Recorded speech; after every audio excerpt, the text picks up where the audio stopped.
buenas tardes con todas y con todos. Vamos a hacer una revisión de aspectos de farmacología del sistema nervioso desde el punto de vista de la epilepsia y la enfermedad de Parkinson. Mil disculpas por el retraso, hemos tenido algunas dificultades técnicas, pero ya estamos felizmente con ustedes.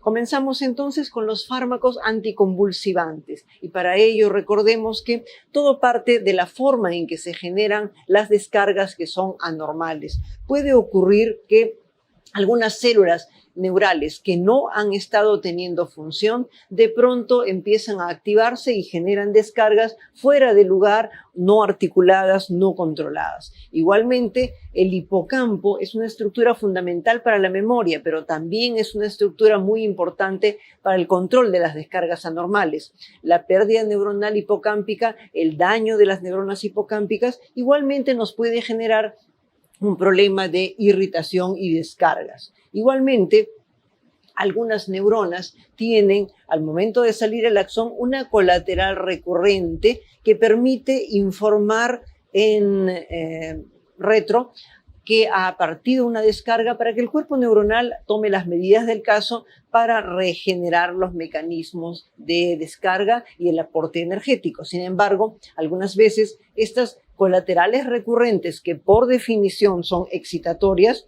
están fuera de control, hay más excitabilidad de lo normal y se genera una excitación anormal. El glutamato, por otro lado, el principal neurotransmisor excitador que tenemos en el sistema nervioso, un neurotransmisor muy importante para activar la corteza cerebral y una serie de funciones de tipo excitación, es uno de los focos de atención probablemente más importantes en este momento para el desarrollo de nuevos anticonvulsivantes. Las nuevas técnicas de neuroimagen nos permiten ahora detectar pequeños cambios en la migración neuronal, focos epileptógenos. Cuando nuestra corteza está ubicada en una zona inadecuada, su capacidad de generar descargas es tan importante que termina transformándose fuera de lugar en un foco epileptógeno. Y por último, están comenzando a estudiarse aquellos aspectos que tienen que ver con mecanismos de disinmunidad que generan focos epileptógenos generados por nuestra propia respuesta inmunitaria. Los más importantes probablemente sean el componente hipocámpico, el componente excitatorio recurrente y el componente glutamatérgico. Los tres son los que han suscitado mayor interés en el desarrollo de los últimos años y lo inmunológico probablemente va a ser lo que vamos a escuchar en los años por venir. Cuando nosotros tenemos una crisis convulsiva, tenemos que partir del tipo de descarga que tenemos. Y existen potenciales postsinápticos que son inhibidores, que de menos 70 milivoltios van a disminuir la diferencia de potencial del intra con el extracelular y miren, es más electronegativo, difícil que descargue. Un potencial postsináptico excitatorio, por el contrario, más bien me levanta desde 70 milivoltios y podría llegar al umbral, pero si estoy en este nivel es más fácil que un estímulo sea estimulante. Aquí estamos viendo lo que sucede cuando sobrepasamos los menos 55 milivoltios el umbral y sí se genera un potencial de acción.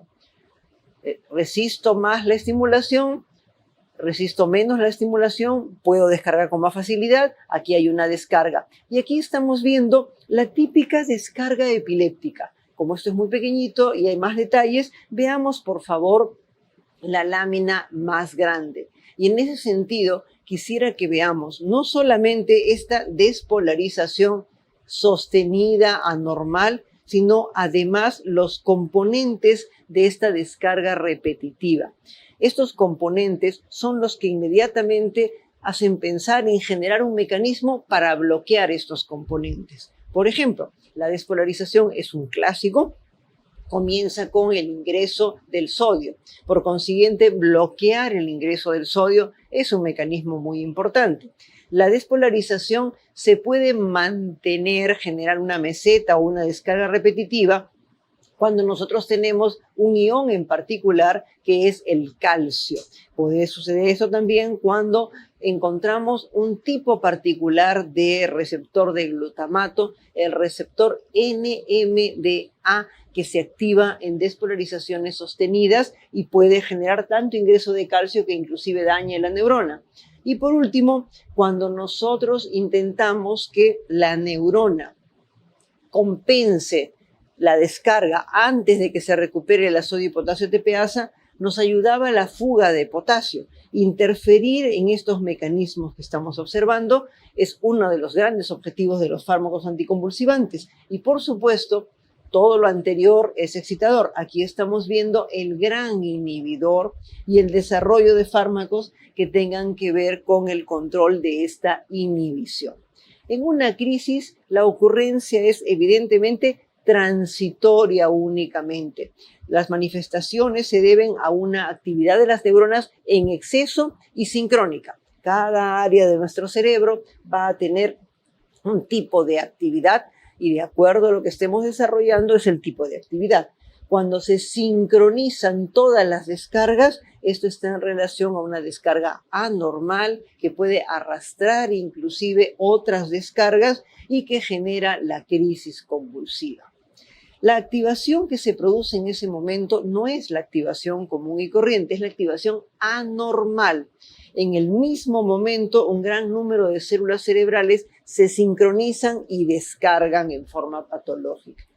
Y la forma de la descarga, la localización, la extensión de la descarga, nos permite separar las crisis, clasificar las crisis en diferentes tipos. Y gracias a estas descargas, nosotros podemos guiar la forma en que evaluamos al paciente, las preguntas que hacemos, la información para confirmar la descarga, escoger el tratamiento más adecuado y hasta cierto punto podemos también predecir el pronóstico del paciente en el tiempo por venir.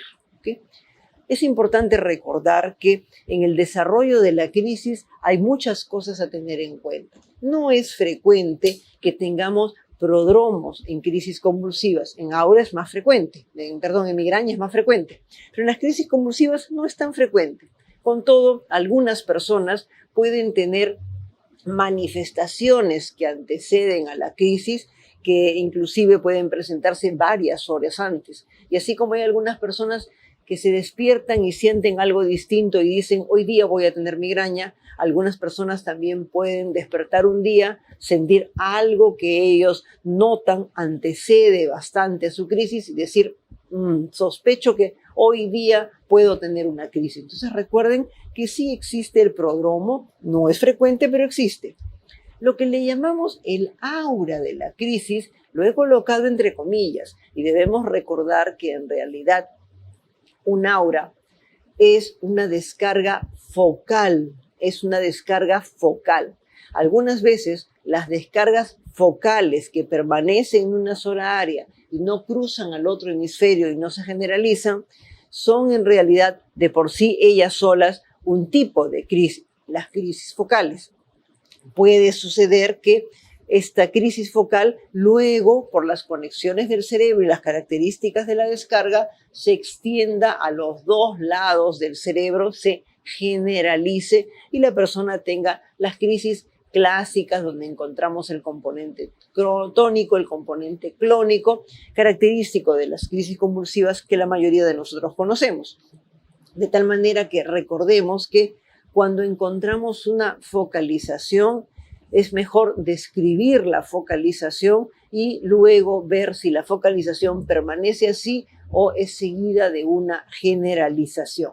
La focalización es muy importante porque nos indica también el área donde puede estar comenzando la descarga o el área única de descarga. Y eso es un gran orientador para la búsqueda de la patología. Algunas crisis, recuerden, pueden permanecer focales, no se generalizan. La parte generalizada, lo clásico, la parte tónica, la parte clónica, esto es simétrico por la presencia del cuerpo calloso y toma las 4 extremidades. Las crisis comunes y corrientes no duran más de 10 minutos. Está sobre el lado derecho todos los acompañantes que acompañan a esta actividad anormal del sistema nervioso. Palidez, cianosis, los globos oculares dirigidos hacia arriba, el cierre fuerte de la mandíbula, el componente de mordedura de la lengua porque está en medio del cierre, la incontinencia, en fin, varias manifestaciones que nos ayudan.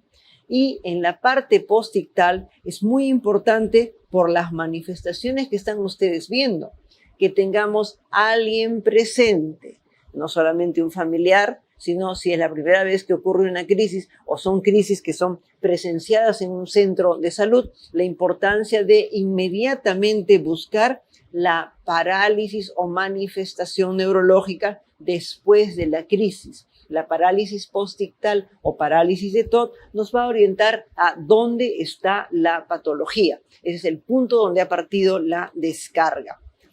Desde el punto de vista de definición, tenemos una definición clásica que es parte de las definiciones de la Liga Internacional de Lucha contra la Epilepsia, en donde encontramos crisis que son no provocadas o pueden ser crisis reflejas, pero son crisis no provocadas en el sentido de no existe hipoglicemia, no existe meningoencefalitis. Cuando hay algún diagnóstico de fondo, esto significa que hablamos de una crisis convulsiva.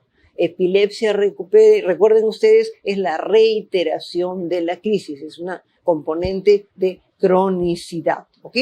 Recuerden también que hablamos de dos crisis por lo menos. Una sola crisis, casi el 70% de las personas que tienen una sola crisis no van a repetir la crisis. Por consiguiente, se sugiere no dar tratamiento en una primera crisis, salvo alguna condición de riesgo muy especial, ¿ok? Y finalmente, el diagnóstico de un síndrome epiléptico corresponde a un tipo de crisis que se repite y que tiene ciertas características desde el punto de vista semiológico que permiten agruparla y que se repiten generalmente siempre. Muy frecuentemente los síndromes epilépticos, esta característica de signos y síntomas que acompaña de crisis convulsivas, tienden a ser genéticos y hay ya un gran avance en el genético de estos síndromes epilépticos que son, eso sí, raros, ¿ok? Son raros, ¿ok? Esta lámina es la lámina que está tratando de difundir la Liga Internacional de Lucha contra la Epilepsia. Este tipo de lámina nos permite una aproximación muy práctica por niveles, porque el trabajo que ha hecho la Liga a lo largo de varios años es tener en consideración que no todos los lugares donde tenemos crisis convulsivas y atendemos crisis convulsivas va a tener la capacidad de evaluar desde el tipo de crisis, el tipo de epilepsia y el síndrome epiléptico, de tal manera que vamos a tener una clasificación por niveles con un tipo de crisis de inicio focal, de inicio directamente generalizado y los momentos en los cuales no tenemos conocimiento de cuál es la característica del inicio de la crisis. El tipo de crisis depende de la repetición de crisis focales, de la repetición de crisis generalizadas. En el tipo de epilepsia figura también la combinación de crisis que comienzan focalmente y se generalizan, o la persona que va a tener crisis combinadas, unas veces generalizadas, otras veces focales, y siempre el componente de desconocido. En los síndromes epilépticos ya vienen los diagnósticos mucho más complejos que requieren neuroimágenes sofisticadas, que requieren apoyo molecular para el diagnóstico genético, como el síndrome de West, de Lennox-Gastaut, de Dravet y otros síndromes convulsivantes. Y en esta clasificación también han querido llamar la atención sobre dos aspectos: recordar las comorbilidades, de tal manera que la frecuencia, por ejemplo, de migraña es mucho mayor en las personas que tienen crisis convulsivas, la frecuencia de dolor neuropático también es más frecuente, la frecuencia de depresión y otras manifestaciones de salud mental también, y han querido incluir y recordarnos que en realidad la etiología es múltiple. Tengamos en cuenta las comorbilidades y tengamos en cuenta también la etiología. Desde el punto de vista de la clasificación, entonces, tenemos epilepsias focales y epilepsias generalizadas. Recuerden que hay personas que pueden tener crisis focales y crisis generalizadas al mismo tiempo. Las crisis focales, ahora las epilepsias focales, antes le llamábamos parciales. Les he puesto entre paréntesis el nombre porque todavía hay textos y preguntas que utilizan esta terminología. Y miren ustedes las áreas.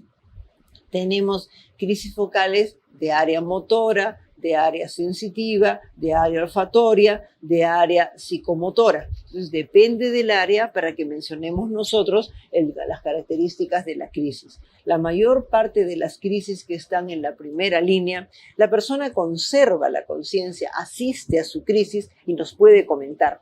En cambio, las crisis complejas o psicomotoras, donde hay un automatismo, hay una obnubilación de la conciencia, la persona está despierta, pero su relación con el medio está perturbada y su capacidad de responder a preguntas, por ejemplo, puede estar un tanto limitada. Algunas de estas personas, en medio de su automatismo, pueden hacer actos complejos como manejar, por ejemplo. Entonces, recuerden ustedes estas crisis psicomotoras donde no se pierde el conocimiento, pero sí en el automatismo hay una obnubilación de la conciencia, un componente un poco diferente. En las crisis de tipo generalizado encontramos las características ausencias de los chiquitines. Ya está. Fue unos segundos nada más, a veces hay parpadeo, a veces no, y vamos a tener una crisis muy breve en una etapa de la vida del niño de 1 a 5 añitos, en donde en realidad todavía no hay suficiente maduración y ya con la llegada de la pubertad, la adolescencia, los mecanismos de control toman el comando y ya no hay ausencias. Las crisis tónico-clónicas son las más conocidas de todos. Son las que todos alguna vez como médicos hemos tenido que atender. Y hay dos tipos de crisis generalizadas que son menos frecuentes, crisis de tipo mioclónico, donde tengo sacudidas musculares que van a desplazar bruscamente el segmento por un lado, por otro, por el tórax, por la extremidad inferior, en fin, diferentes lugares, hay pequeñas descargas en diferentes partes de nuestro cerebro. No se pierde el conocimiento porque no se sincronizan los dos lados. La persona con crisis mioclónicas dice, me va a dar mi crisis, espera un momentito, empieza a tener las sacudidas, pasan unos minutos, dice, ya me pasó y sigue haciendo sus actividades y la persona asiste a su crisis. Se dan cuenta que es una excepción, ¿verdad? Es una excepción. Las crisis atónicas son crisis de pérdida del tono muscular, pérdida brusca del tono muscular, con una pérdida del soporte de las piernas, la persona cae bruscamente con toda la inercia de su peso y se hace mucho daño. Son crisis breves que duran unos segundos, muy difíciles de tratar, generalmente asociadas a daño cerebral importante. Miren un electroencefalograma. Es importante en la medida de lo posible tener un electroencefalograma porque si bien es informativo en el 60% de los casos, no en todos, hay un 30% que no lo es, pero si es informativo, nos ayuda a colocar mejor nuestras definiciones y podemos ver una crisis generalizada desde el inicio. Podemos ver una crisis focal desde el inicio. Podemos ver las clásicas descargas de punta onda de 3 ciclos por segundo de los niños que tienen ausencias. Y muchas veces tenemos dudas qué puede estar pasando con el niño, hacemos que el niño hiperventile y asistimos a una crisis clínicamente evidente que dura unos segundos y no pierde el niño el tono y podemos ver la descarga clásica y eso nos ayuda a aclarar cuando no hay una información certera de qué puede estar sucediendo. El desarrollo de los fármacos anticonvulsivantes ha sido realmente todo un camino a lo largo de la historia de las crisis convulsivas y la epilepsia. En realidad es muy importante el desarrollo de fármacos. ¿Por qué? Porque miren ustedes, 2/3 de los pacientes se van a controlar con la medicación convencional. 1/3 de los pacientes no se controla a pesar de que añadimos un segundo y un tercer fármaco, escapan a control. Ese tercio de pacientes le podemos dar medicación más reciente con diferentes mecanismos que pueden ir al mecanismo que le está afectando y nuevamente de ese tercio, 2/3 se compensan, queda 1/3. Tomamos ese tercio, hacemos combinación de anticonvulsivantes, 2/3 se compensan, 1/3 no se compensa. Siempre vamos arrastrando 1/3 de tal manera que vamos a tener aquí la oportunidad de desarrollar siempre nuevas alternativas farmacológicas. Hay alguien que las va a necesitar. Si una contingencia, recuerden que las combinaciones deben ser manejadas por el especialista porque la combinación incrementa los efectos secundarios y la combinación además puede generarnos hasta cierto punto en algunos pacientes ventaja, pero en la gran mayoría nos da problemas. Cuando nosotros tenemos 2 anticonvulsivantes, todavía es manejable por el especialista, pero 3 anticonvulsivantes, muy pocos pacientes ya se controlan y da mucho efecto secundario. Es muy difícil manejar todas esas combinaciones, ¿ok? Ahora estamos buscando sobre todo el balance entre los neurotransmisores excitadores y los inhibidores, las descargas excitadoras y las inhibidoras, equilibrar ese componente como mecanismo. Y miren la historia. Los bromuros en el 50, recién en el 1910 el fenobarbital. En el 40, entre el 40 y el 50, la fenitoína, que fue la primera con realmente mucha mayor capacidad de control, la etosuximida para el control de las ausencias, y de la fenitoína al fin tuvimos valproato y carbamazepina, ¿ok? Hasta la época en que estuve haciendo el internado, hacíamos diferentes combinaciones de el fenobarbital, la fenitoína, el valproato y la carbamazepina, y con esos 4 jugábamos como podíamos y no necesariamente lográbamos el control de todo, siempre había un tercio resistente. Es por ello que a partir del 90 ya ha sido realmente abrumador la cantidad de anticonvulsivantes que tenemos. Prácticamente tenemos para elegir con mucha precisión el anticonvulsivante para nuestros pacientes. Hablamos de una segunda generación, pero ya se está hablando de una tercera generación, y hasta cierto punto creo que va a llegar un momento en el cual ya no vamos a hablar de generaciones, sino simplemente de mecanismos de acción de los anticonvulsivantes, ¿ok? Por supuesto, los fármacos más antiguos son mucho más accesibles económicamente y están más distribuidos en nuestro país. Los nuevos fármacos que tienen un costo mayor no necesariamente es así. El tratamiento convencional significa que iniciamos tratamiento con una sola droga. Recordemos escoger el medicamento que sí va a ser utilizado. Si el medicamento nos puede costar 1.000 o 2.000 soles mensuales, difícilmente la persona lo va a poder afordar. Por otro lado, si los efectos secundarios son que la persona se duerma por todas partes, ¿qué podría hacer un médico con un fármaco de este tipo? Una persona que va a tener que manejar con un fármaco de este tipo, ¿verdad? Y además, la vida media, mientras más larga sea, mejor.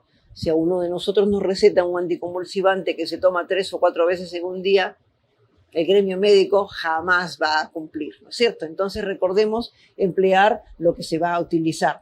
En la mayoría de los casos sí es posible hacer un incremento progresivo de la dosis, de tal manera que empezamos con una dosis pequeña para que se vaya acostumbrando el paciente, vamos aumentando hasta lograr un control de las crisis, o si aparecen efectos secundarios tengamos que hacer alguna modificación. Ahora tenemos la posibilidad de verificar los medicamentos en sangre. No es cuestión de darle 3 dosis al paciente y resulta que en la sangre solamente hay 2 porque ha absorbido muy poco por algún otro problema. Recordemos la verificación de la dosis para el seguimiento y el control de las crisis y también para la toxicidad.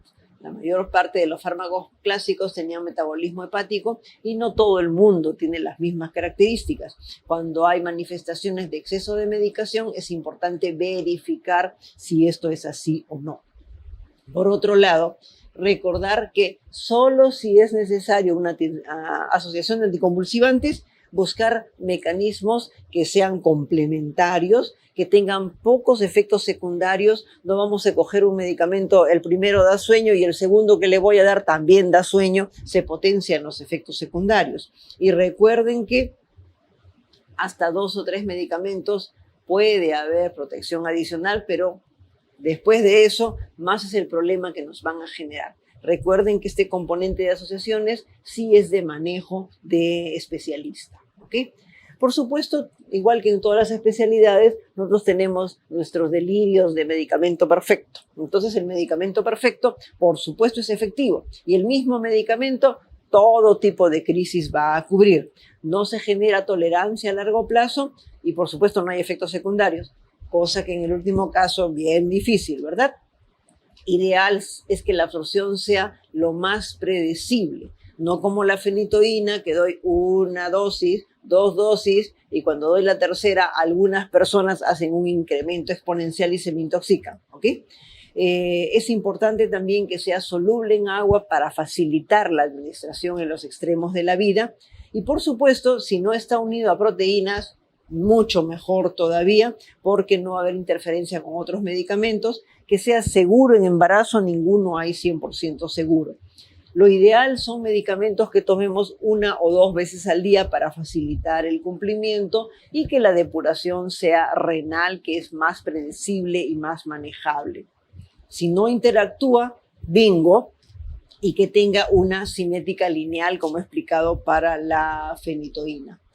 Cuando uno tiene un medicamento mucho tiempo y se empieza ya a acumular en nuestro organismo, pueden haber manifestaciones de toxicidad.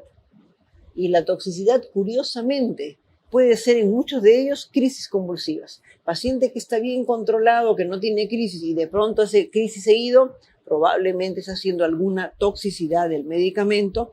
Y por último, bueno, bonito y barato, ¿ok? Pero por supuesto, ese es el anticonvulsivante ideal en un mundo de salud ideal del cual estamos muy lejos, ciertamente, ¿ok? ¿Por qué empezamos un medicamento? Porque el diagnóstico de epilepsia es claro. No tratamos el síncope con anticonvulsivantes, ¿ok? Porque el riesgo de recurrencia de la crisis es significativo. Algunas pacientes, por ejemplo, pueden tener crisis únicamente a lo largo del seguimiento en algún momento durante la menstruación, nunca fuera de la menstruación. Esas pacientes prefieren tomar un anticonvulsivante de efecto rápido que se tome 1 o 2 días antes de su menstruación y durante el tiempo que ésta dure para controlar sus crisis y no tener que tomar todo el tiempo. Igualmente, la repercusión de la crisis debe ser algo que interfiera, que ponga en riesgo a la persona. Hay un tipo de crisis convulsiva familiar donde la persona tiene crisis focales únicamente en la noche y ocasionales. Muchas de estas personas, si tienen un sistema de vida que permite que duerman a sus horas, que estén en un lugar que está relativamente protegido, que no manejan de noche, no tienen que viajar a cada rato y dormir en hoteles, ellos escogen muchas veces no tomar medicación porque esto es ocasional y focal. La repercusión de la crisis tiene mucho que ver con el tipo de crisis, su frecuencia y su severidad y, por supuesto, en qué momento se presenta la crisis y los factores que pudieran precipitarlas. Por último, recuerden ustedes que hay que aceptar el tratamiento, orientar bien y se tienen en cuenta los deseos del paciente al respecto en una conversación de igual a igual con la persona que tiene algún tipo de crisis. Los adolescentes, por ejemplo, les es muy difícil aceptar el tratamiento y generalmente uno inicia el tratamiento anticonvulsivante y el adolescente lo deja en algún momento y vuelve a convulsionar. Y desafortunadamente luego de esa segunda experiencia recién empieza a analizar un poco mejor las cosas y termina aceptando. Es una limitante, tiene que haber gente que le controle, tiene que acudir a controles regulares. Es una situación muy difícil para un adolescente, por ejemplo. Y por otro lado, la orientación es muy importante. A veces tenemos consultas tan extremadamente rápidas que no nos permiten dar toda la información. Y uno le dice al paciente, ¿y va a tomar este medicamento? Sí. ¿Y va a tomar este medicamento 3 veces al día? Sí. ¿Y usted no lo va a suspender? Sí. ¿Y lo voy a volver a ver para ver cómo ha seguido y para renovarle su receta? Ya. ¿Se va el paciente, regresa? ¿Tomó usted la medicación? Sí. ¿Tuvo usted crisis? Sí. ¿Cómo que tuvo crisis? Sí, tuve crisis. ¿Y ha tomado? Sí. ¿Y cuánto ha tomado? No tomé las pastillas que me dio y se acabó. Y ya no tenía y no había cita, así es que no tomé. ¿Okay? Entonces recuerden ustedes la importancia de la orientación adecuada para el paciente. ¿Okay? Veamos algunas características de los tratamientos anticonvulsivantes. Y para esto recordemos La primera y la segunda generación, para que tengamos simplemente un concepto histórico. Recuerden que en la primera generación tenemos los anticonvulsivantes que han sido llamados mayores durante mucho tiempo, los principales que han cubierto gran cantidad de pacientes con crisis, donde está el fenobarbital, la fenitoína, carbamazepina, valproato, y les he puesto en la lista y lo he remarcado la etosuximida y la primidona. Recuerden añadir que no están disponibles en el Perú, pero nos preguntan, colegas, nos preguntan porque la etosuximida es el anticonvulsivante en todas las guías para las crisis de ausencia. Como no lo tenemos en el Perú, le damos valproato a los pacientes. Y por otro lado, la primidona es un anticonvulsivante que tampoco tenemos, pero nos preguntan por qué es el anticonvulsivante de primera línea para el temblor esencial. No para crisis convulsivas, sino para temblor esencial. Es por eso que estas son respuestas que debemos conocer en relación con las guías, aunque no los tengamos. Y luego vienen otros anticonvulsivantes que generalmente tienen efecto muy corto o son muy adictivos, generan tolerancia y que empleamos para cosas puntuales. Las benzodiazepinas, como el diazepam y otras benzodiazepinas, y la flunaricina.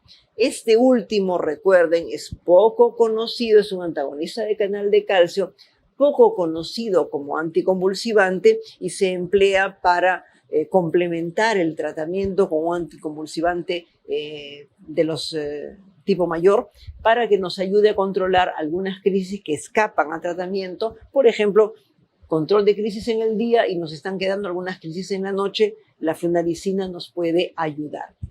La segunda generación es kilométrica, colegas. Miren la cantidad y sigue creciendo, y sigue creciendo. No estamos mal nosotros con los anticonvulsivantes. Por ejemplo, salvo los azulitos, que se han tenido que retirar del mercado de anticonvulsivantes por efectos secundarios de muchísimo riesgo, incluido en el caso de felbamato, personas que han fallecido por hepatitis tóxica aguda y por anemia plástica aguda y fue retirado del mercado, y la vigabatrina retirada del mercado por toxicidad para la retina. En realidad, toda la lista que estamos viendo nosotros, hasta todos los modificados, la tenemos en el país y tenemos todos los que están con la letra L, la gabapentina y la pregabalina, y topiramato, vivaracetam, tenemos nosotros disponibles en el Perú. Y miren las modificaciones. ¿Se han dado cuenta en estas modificaciones? La carbamazepina es fastidiosa de tomar, pero fabricando la oxcarbazepina, esto nos permite un medicamento con un poco menos de efectos secundarios, más fácil de tomar, inclusive en 2 tomas al día. Miren esto, endovenoso. Antes solamente teníamos fosfenitoína. Ahora tenemos valproato y levetiracetam. Y ha llegado hace poco, todavía no se está difundiendo mucho, la lacosamida endovenosa. Entonces, miren, hay más opciones, de tal manera que si el paciente no tolera la fosfenitoína o si el paciente tiene alguna dificultad desde el punto de vista cardíaco, tenemos otras 2 alternativas y dentro de poco 3 alternativas inclusive. Los otros medicamentos sí no están disponibles en nuestro país por el momento. Les había presentado esta lámina para que recuerden ustedes que tenemos sinapsis excitadoras en donde hay una serie de anticonvulsivantes que buscan bloquear el mecanismo, que es un mecanismo en realidad de tipo bloquear excitación, modificar la excitación. Y les había presentado en la clase de fisiología una segunda lámina donde hablamos de las sinapsis inhibidoras. Y miren cómo se han desarrollado medicamentos anticonvulsivantes que buscan más bien controlar todo aquello que disminuya la inhibición para fortalecer la inhibición y parar las crisis. Entonces, estas 2 láminas nos guían en forma un poco rápida para que analicemos los mecanismos de los anticonvulsivantes. Un detalle importante. Generalmente un anticonvulsivante puede tener 1, 2, 3, 4, 5 mecanismos de acción. Por eso las preguntas que tienen que ver con mecanismo de acción del anticonvulsivante son preguntas complejas, capciosas muchas veces porque depende de en qué momento del conocimiento se elabora la pregunta. Cuando se formaliza el mecanismo más frecuente, pasa el tiempo, se conoce mejor el medicamento y se formaliza otro mecanismo más importante para el mismo medicamento. Entonces, ojo con estas preguntas, y además hay medicamentos que tienen dos mecanismos importantes, no uno importante, que sería más fácil memorizar uno, ¿no es cierto? Pero dos mecanismos. Entonces ustedes van a ver en estas dos láminas medicamentos anticonvulsivantes que están en las dos láminas, porque tienen mecanismos de inhibición de la excitación y reforzamiento de la inhibición al mismo tiempo.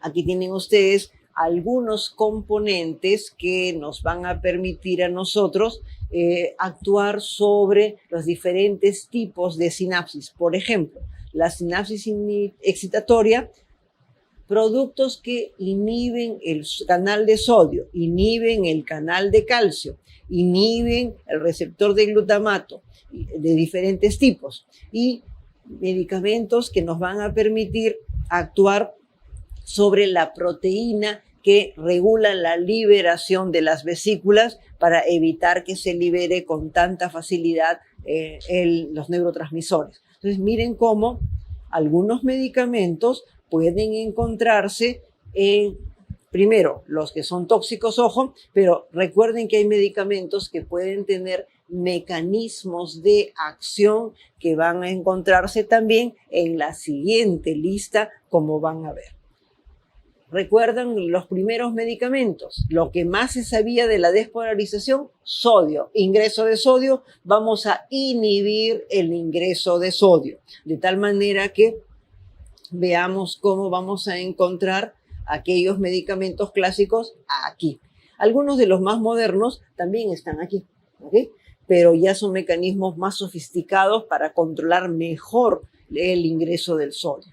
Los que están en negritas corresponden a los que están, ojo, en ambas listas. Y aquí estamos encontrando los otros medicamentos también en esta lista, donde lo que buscamos es aumentar la excitación en el receptor de GABA e inhibir las enzimas que destruyen el GABA para que indirectamente aumente el GABA. Entonces, estas dos láminas les dan una idea. Recuerden que esto puede cambiar con el tiempo en la medida en que vamos conociendo más los mecanismos, y esto mismo hace que sea un poco difícil abordar este tipo de cosas.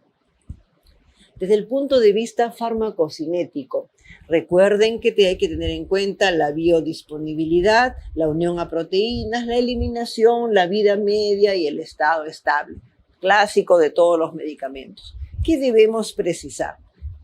Los más clásicos son medicamentos, la mayoría, muy unidos a proteínas plasmáticas, y eso nos genera dificultades en el caso, por ejemplo, de personas con desnutrición, pero sobre todo en el caso de polifarmacia, en particular en los adultos mayores, porque muchos medicamentos van unidos a proteínas plasmáticas y puede haber desplazamiento y fenómenos de toxicidad. Y el otro asunto que tiene que ver con los medicamentos clásicos, la gran mayoría va a tener metabolismo hepático, la gran mayoría metabolismo hepático. Todos estos medicamentos tienen pobre solubilidad en el agua, muy extensamente unidos a las proteínas, tienen un metabolismo oxidativo importante y en el hígado, y eso ha determinado interacciones farmacológicas importantes. En cambio, miren la comparación con esta lámina, la cantidad de medicamentos nuevos que estamos teniendo nosotros y la ventaja. Miren ustedes la unión a proteínas plasmáticas. Algunos ni siquiera están unidos a proteínas plasmáticas. Cuando hay polifarmacia necesaria, no vamos a tener dificultad. Y los otros tienen mucho menos estadística de unión a proteínas plasmáticas. Y miren ustedes el componente hepático versus renal. Aquí encontramos fármacos que van a ser eliminados por vía renal y estamos teniendo una posibilidad, una alternativa importante para las personas con problemas de tipo hepático. ¿ok? Estos medicamentos son mucho más solubles en agua y esto nos permite predecir fácilmente su disponibilidad. Se fijan muy poco, por consiguiente, no nos preocupamos por la polifarmacia, la hipoaluminemia. Y recuerden ustedes que tienen menos metabolismo hepático, por consiguiente, en el tiempo son mucho más estables, se eliminan por riñón, ¿ok? Otro concepto importante es recordar el componente de inductor o inhibidor de las enzimas hepáticas. Y para esto, clásicamente, aquí están la mayor parte de los de primera generación. Esto es un clásico, los grandes inductores, fenobarbital, carbamazepina y fenitoína, y se lleva el premio, el Oscar, la fenitoína. En cambio, aquellos que inhiben, vamos a tener el ácido valproico y pueden hacer dificultades con el otro anticonvulsivante si uno lo está tomando. Dentro de los que hacen estos efectos en forma más leve, tanto inductores como inhibidores, miren, aquí está la mayor parte de los nuevos. Entonces, esto es pregunta interesante, ¿verdad? Esto es tan disperso que ya sería realmente un tanto complicado hacer preguntas en este nivel. ¿Okay? Habíamos hablado de crisis generalizadas y crisis parciales. Las crisis parciales son las crisis en donde se genera la descarga en un punto. Allí está el desarreglo eléctrico o allí está el componente de diagnóstico secundario, el tumor, la malformación, la hemorragia, el infarto, el cisticerco. Entonces, recuerden, una crisis parcial o focal se explora. Las crisis parciales o focales se exploran. Todo lo que es focal se explora. De tal manera que recordemos que las crisis focales tienen que ser exploradas. Las crisis generalizadas, nosotros tenemos manifestaciones de ambos lados del cerebro. Un detalle sí importante por el cual siempre buscamos de alguna manera tener una neuroimagen en todas las crisis. Y es que gracias a las últimas investigaciones con medios más sofisticados de detección de descargas y de detección de problemas de migración neuronal, se ha visto que algunas personas con crisis que se generalizan rápidamente, cuando uno busca en el tejido cerebral, a veces se encuentra focos epileptógenos de un tipo tal que la descarguita efectivamente comienza en un lado, pero se generaliza tan rápido que clínicamente, semiológicamente, se ve generalizada. Y no vemos en la clínica, en la observación, el inicio focal de la crisis. Entonces, ojo con este detalle. Eso nos recuerda por qué siempre debemos buscar si hay algún componente estructural o eléctrico focal en las crisis de diferentes tipos, ¿okay? Si comparamos estas crisis y las focales con los fármacos, en realidad recordemos que la etosuximida de la primera generación y que no tenemos es monoespectro. ¿Se dan cuenta? De tal manera que funciona solo para las ausencias. Es el único que tiene esta característica. Por otro lado, encontramos espectro restringido para las crisis focales, muy usado para las crisis focales y también para algún tipo de crisis generalizadas como las tónico-clónicas. Y aquí están la fenitoína, la carbamazepina, la Oscar, todas las que ustedes ven ahí. ¿Okay? Estos fármacos sirven para lo focal y para las tónico-clónicas. El espectro está más restringido. Y aquí abajo encontramos las de amplio espectro.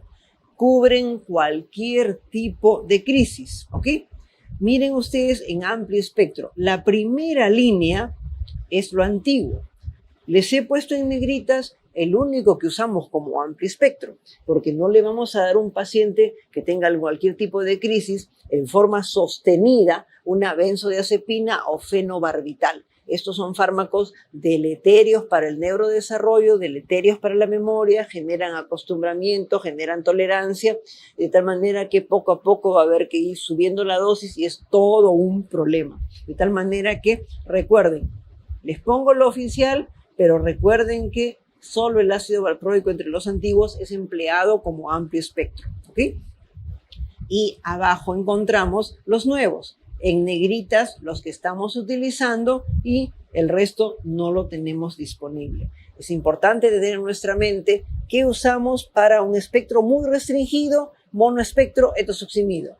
Espectro restringido, lo focal más las tónico-clónicas, una cantidad significativa de medicamentos. Y por último, el amplio espectro. Muy importante el amplio espectro, porque si no tenemos claridad en las crisis por A o B circunstancias, nadie las ha visto, el paciente no ha tenido cómo describirlas, nadie las ha filmado, de tal manera que no tenemos información, podemos apuntarle un amplio espectro. Y si nos cuentan el tipo de crisis, de repente encontramos aquí pacientes con descargas mioclónicas, pacientes con descargas atónicas, pacientes con solamente componente tónico y podemos emplear estos medicamentos de amplio espectro. Miren la importancia de la semiología. Por eso siempre hay que decirle al público que cuando uno asiste a una crisis convulsiva, uno es el más importante, el testigo es el más importante porque puede dar toda la información y ahora que hay celulares puede tranquilamente filmar las crisis, ¿ok? Filmar las crisis, ¿ok? Un detalle que a todos nos preocupa es la posibilidad de tener malformaciones en relación con crisis convulsivas. Ya se imaginarán ustedes que la politerapia es un riesgo tremendo de malformaciones como con cualquier fármaco, pero una mujer en edad fértil y que tiene crisis convulsivas es algo que debemos considerar que vamos a utilizar y conversar muy bien con la paciente. La persona, la mujer en edad fértil con crisis convulsivas debe saber que para gestar tiene que estar preparada, que ella, más que cualquier otra mujer, tiene que recibir suplemento de ácido fólico, que su anticonvulsivante, si es de riesgo para el bebé, tiene que ser rotado a un anticonvulsivante de menor riesgo para el bebé. Y esto no se hace en 5 minutos. Cambiar un anticonvulsivante nos puede tomar 3, 4 meses y asegurarnos que esté cubierta la paciente. Entonces, recordemos que las pacientes tienen que organizar su gestación y no gestar por gracia del Espíritu Santo, ¿okay? Miren ustedes el componente de posibilidad de crisis convulsivas, tanto en el seguimiento que se ha hecho en Europa como en Estados Unidos. Y en ambos casos a la cabeza siempre va a estar el valproato. El valproato es el anticonvulsivante más productor de malformaciones congénitas cuando el bebé es expuesto durante la gestación a ello. Y además es un medicamento que puede generar problemas del neurodesarrollo cuando después del nacimiento, durante la infancia, el niño ha estado tratado con valproato, puede dar dificultades en el neurodesarrollo con problemas de desarrollo del lenguaje, déficit de atención y demás. Entonces, valproato, el más problemático. Y después del valproato vamos a encontrar la fenitoína y el topiramato. Los clásicos antiguos van a ser el valproato y la fenitoína y nuevo topiramato. Recordemos la carbamazepina.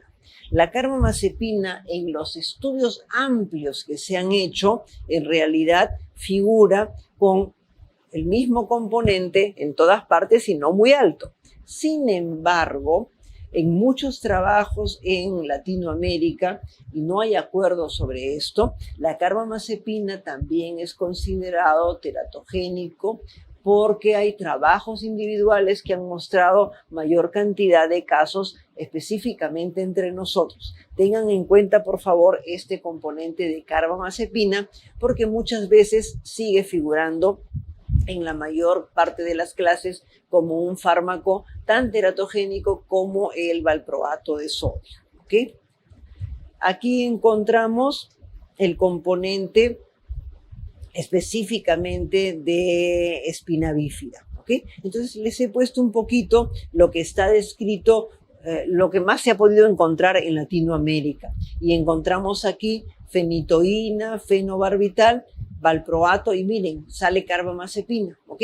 un poquito menos que el valproato, pero carbamazepina figura acá. Es por eso que no estará en las guías oficiales, pero sí debemos tenerlo en consideración. Y en particular el valproato, cuando se toma en dosis más altas, 1000 miligramos por ejemplo, el riesgo de tener una malformación durante la gestación, en particular en el tubo neural, es 6 veces mayor que cuando se toma menos dosis, ¿no? Es por eso que cuando damos dosis bajas para frenar migraña, por ejemplo, de todas maneras, advertimos a la mujer migrañosa que mientras recibe tratamiento frenador de la migraña, no debe salir embarazada y debe tener una protección adecuada si es sexualmente activa, ¿okay?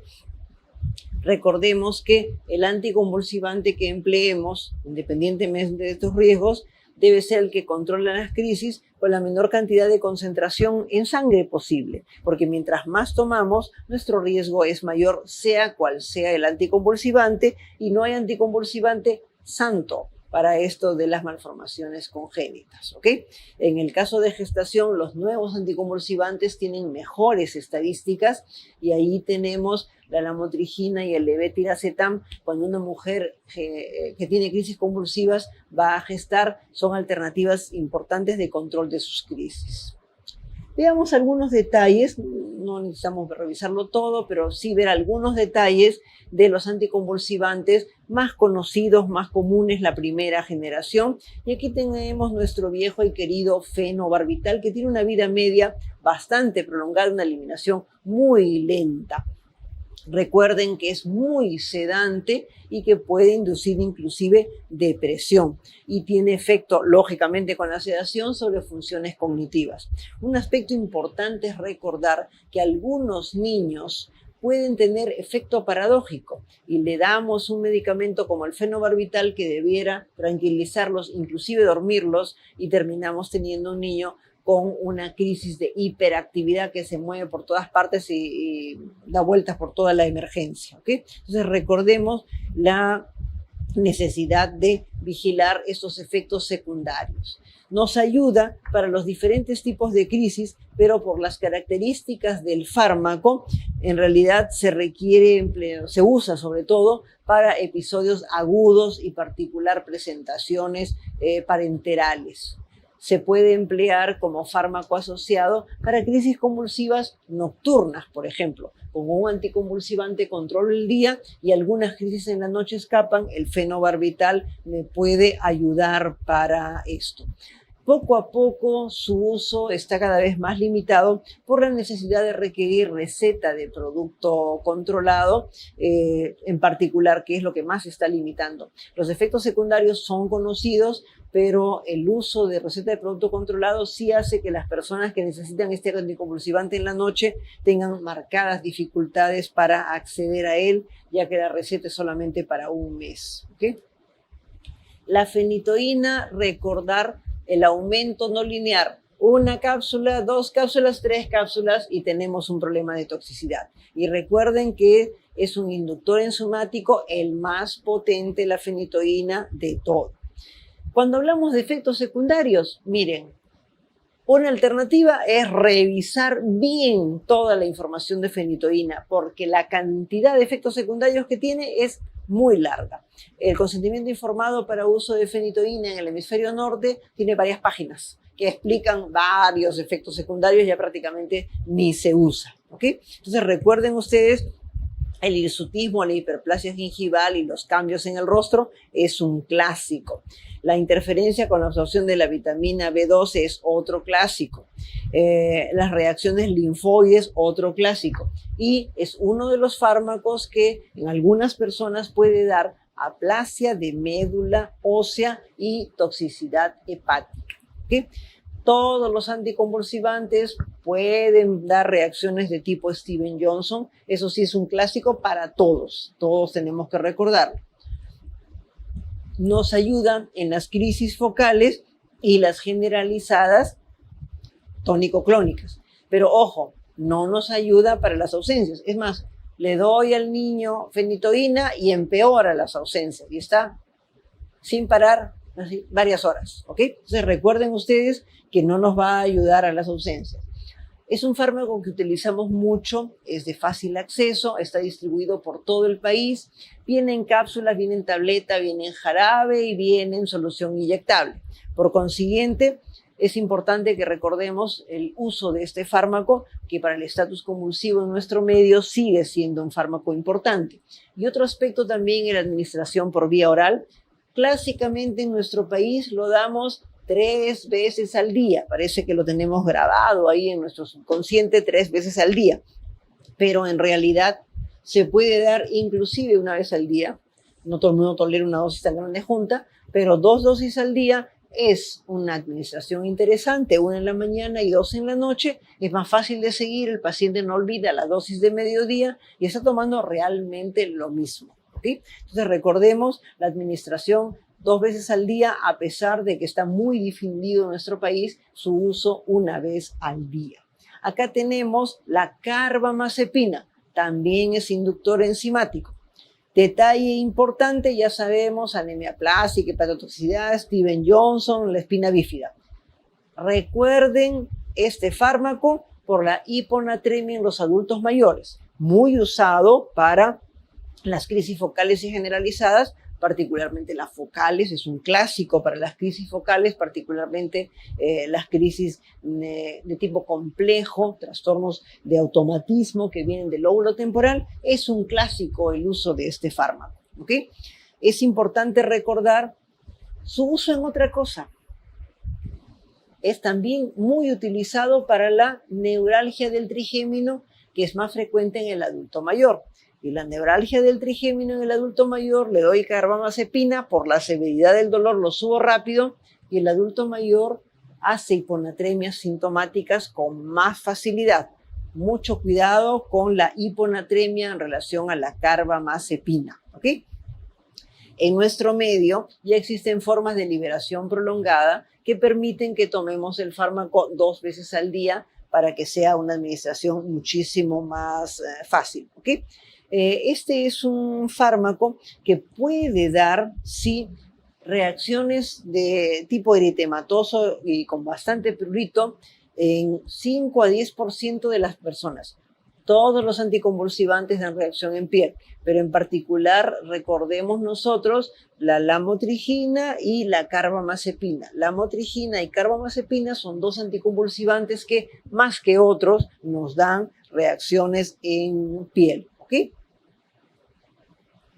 El valproato famoso. El valproato nos puede dar componente de hiperamonemia en los adultos mayores particularmente. El resto de la gente no lo siente. La hiponatremia no lo siente tampoco el resto de la gente. ¿Ok? Entonces recuerden, carbamazepina, hiponatremia. Y cuando hablamos de valproato, hiperamonemia. Hiponatremia, hiperamonemia. Entonces debemos recordar estos 2 fármacos por estas características de manifestaciones metabólicas que nos puede dar. El valproato es muy usado para las ausencias, como hemos mencionado ya, pero hay un detalle importante.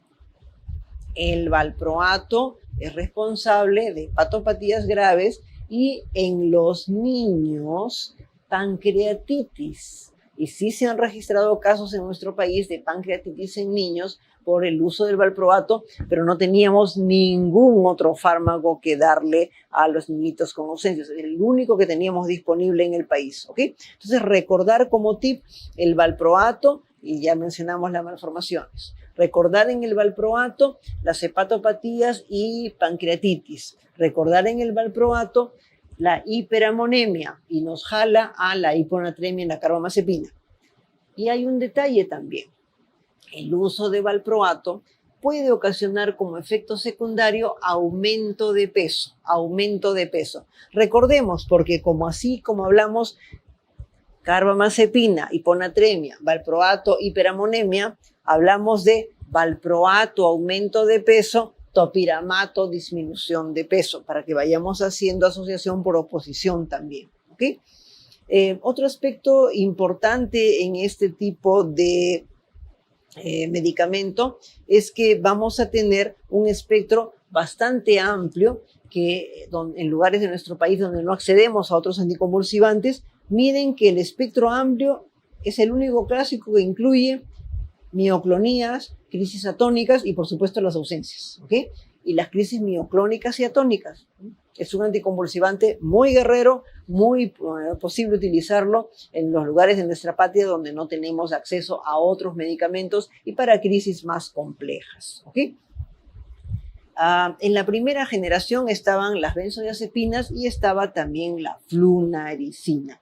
Es importante recordar acá que el uso de estos medicamentos, si se hace sostenido, va a tener tolerancia, va a tener efectos deleterios sobre memoria, funciones cognitivas. Es por eso que son más utilizados en las presentaciones endovenosas para crisis aguda o para estado convulsivo.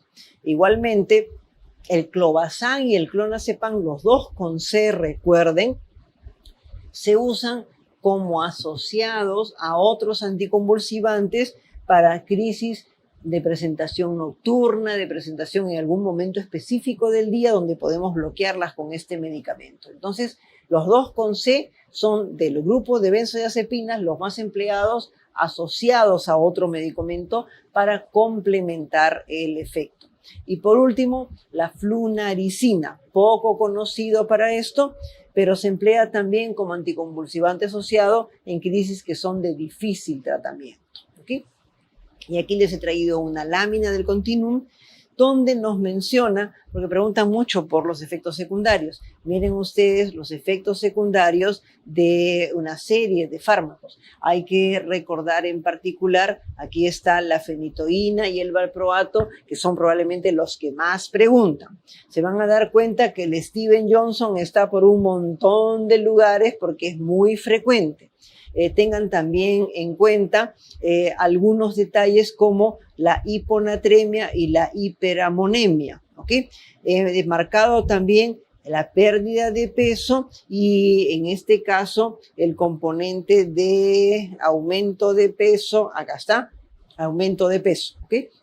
Entonces he resaltado algunos efectos secundarios como para recordarlos por lo particular. Tal vez en esta lista recordar en uno de los nuevos, el levetiracetam, la depresión. Si la persona tiene un cuadro depresivo de fondo o asociado a la crisis convulsiva, el levetiracetam empeora este tipo de cuadros, ¿no? De los nuevos, tal vez recordar ese detalle, el valproato y la carbamazepina por los componentes metabólicos, el valproato y el topiramato por los efectos opuestos sobre el peso, ¿ok? Podemos medir el anticonvulsivante en sangre, pero en algunas ocasiones nos puede ser tremendamente útil, no solamente para verificar que ya estamos en el nivel, sino para algunas situaciones en particular. En primer lugar, cuando le estamos dando una dosis adecuada y sigue convulsionando, de repente no está tomando, no está absorbiendo o la calidad del fármaco está interfiriendo, algo pasa, medir. Cuando bajo ciertas condiciones sabemos que puede cambiar la forma de manejar el fármaco. En gestación, el volumen de distribución aumenta más de 1/3 en el último trimestre. Por consiguiente, la dosis de anticonvulsivante se puede diluir y la persona está en riesgo de convulsionar. Igualmente, cuando hay alguna manifestación y queremos establecer si tiene que ver con toxicidad o no. En el caso de la fenitoína, siempre le digo al paciente cuando va a subir a 300 miligramos, le doy la orden y le digo si algo le pasa, esto, se le duele la cabeza, se marea, se duerme, por favor se lo mide y regresa usted a 2 y con el resultado decidimos qué hacemos, ¿ok? Igualmente, cuando usamos varios medicamentos, siempre hay que medirlos, cada uno para saber qué pasa, porque uno sube, el otro baja, cualquier cosa puede pasar, ¿ok? Y también los cambios de formulación del medicamento pueden influir. En una época donde no necesariamente todos los fármacos que teníamos eran bioequivalentes, ahora tenemos mucha bioequivalencia, pero cuando no había bioequivalencia, nos sucedió que teníamos un determinado anticonvulsivante que recetábamos y de pronto cambiaron de marca y varias personas convulsionaron. como el dosaje mostraba antes que estaba bien, hicimos dosaje en ese momento y había bajado. Hubo que retirar ese anticonvulsivante y traer uno que sí fuera eficaz. Actualmente, la mayor parte de los medicamentos vienen con su bioequivalencia, lo cual nos permite más seguridad.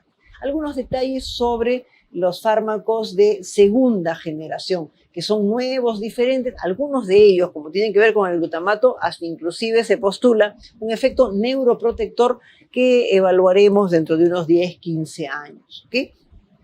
Como hemos visto en el cuadrito que presenté, los perfiles de farmacocinética y farmacodinamia son un tanto diferentes. Entonces, menos efectos secundarios, menos interacciones. De tal manera que estos fármacos todos salen al mercado como add-on, es decir, los añadimos a lo que ya está tomando el paciente. No hay control, le añado un segundo fármaco. Pero luego con el uso y con los trabajos que se desarrollan, ya se pueden emplear como monoterapia. Son muy útiles en mono o politerapia la mayoría de ellos y podrían ser muy eficaces donde otros medicamentos nos están fallando. Uno de los fármacos más difundidos es la gabapentina, con un mecanismo que en su momento nos pareció muy ingenioso. El GABA es inhibidor. El GABA no cruza la barrera hematoencefálica. Fabriquemos una molécula como el GABA que cruce la barrera hematoencefálica. La ingeniería farmacológica corta aquí, pega acá, añade acá y salió la gabapentina. Y todos pensábamos que era un análogo estructural del GABA, porque si lo miran van a ver que es como 2 gotas de agua. Sin embargo, la naturaleza siempre sabia nos demostró que en realidad la gabapentina y la pregabalina actúan sobre las enzimas que tienen que ver con el catabolismo del GABA, ¿ok? No actúan sobre el sitio receptor, sino sobre las enzimas del catabolismo del GABA. La naturaleza siempre más rápida que nosotros, ¿ok?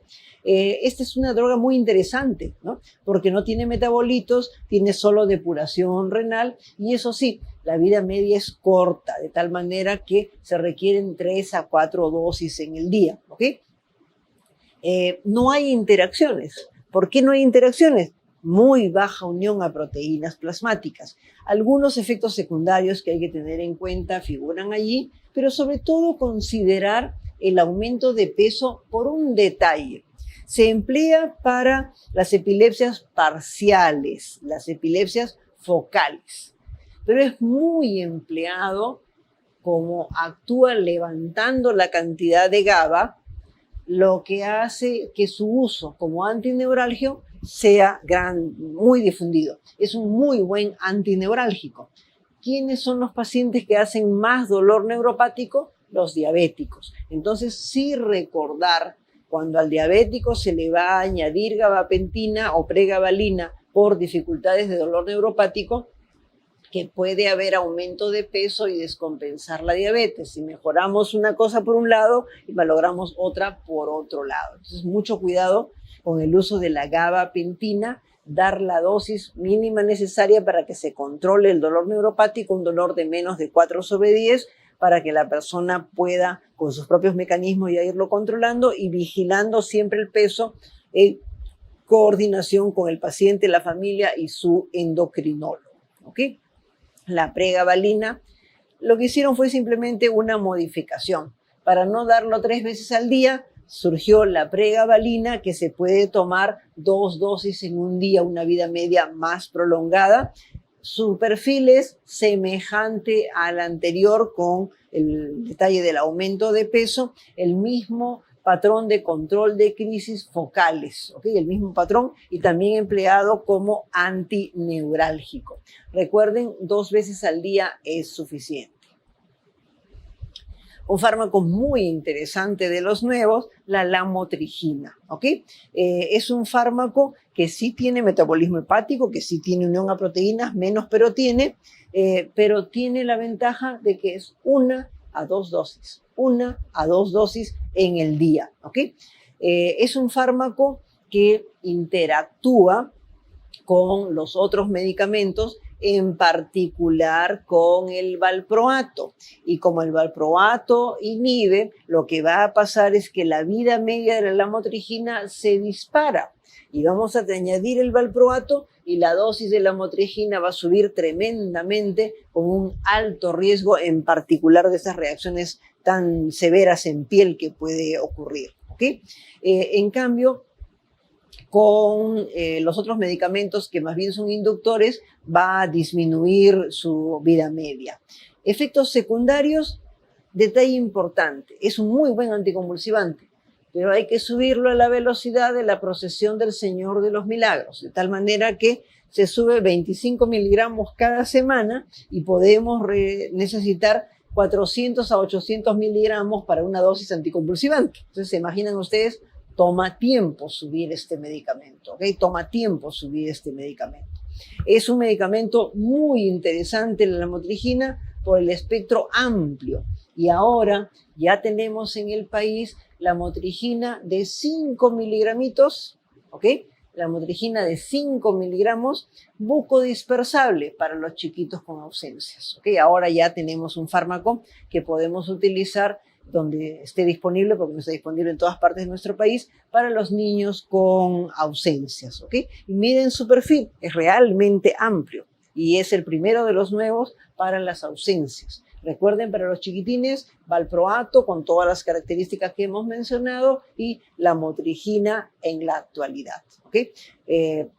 Las tabletas son de 50, imagínense el angelito con 50 miligramos, había que moler la tableta y volverla a pesar, ¿ok? Otra segunda generación muy interesante, el levetiracetam. ¿Okay? El levetiracetam hay que recordar en particular que empeora la depresión. La somnolencia, el cansancio, estas cosas son propias de estos medicamentos, pero sobre todo en este caso recordar el componente de depresión. Este también es un fármaco de amplio espectro, no incluye las ausencias, ¿ok? No incluye las ausencias. Es un fármaco fácil de manejar por sus efectos secundarios que son bajos y podemos nosotros subirlo rápidamente, El levetiracetam se maneja también 2 veces al día. La gran mayoría de fármacos nuevos, 2 dosis al día, favorecen el cumplimiento, ¿verdad? Favorecen el cumplimiento. ¿Okay? Otro anticonvulsivante interesante, la acosamida. La acosamida también tiene estas características muy frecuentes en los anticonvulsivantes, pocas interacciones, y sí hay que tener en cuenta aquellas personas que pudieran tener algún problema de conducción en el corazón, ¿ok? A las personas que tienen problemas de conducción en el corazón, o sea, si se viera. ¿Okay? Cubre las epilepsias de tipo focal con o sin generalización secundaria 2 veces al día, y la acosamida puede, poco a poco con la experiencia, puede ya emplearse como medicamento para crisis generalizadas. Está variando su perfil con la experiencia y ya se está empleando para crisis convulsivas generalizadas. Las últimas experiencias, las más recientes y publicaciones de este año, en los pocos meses que tenemos, nos hablan de la lacosamida como un fármaco que no necesariamente tenemos que seguir el esquema habitual.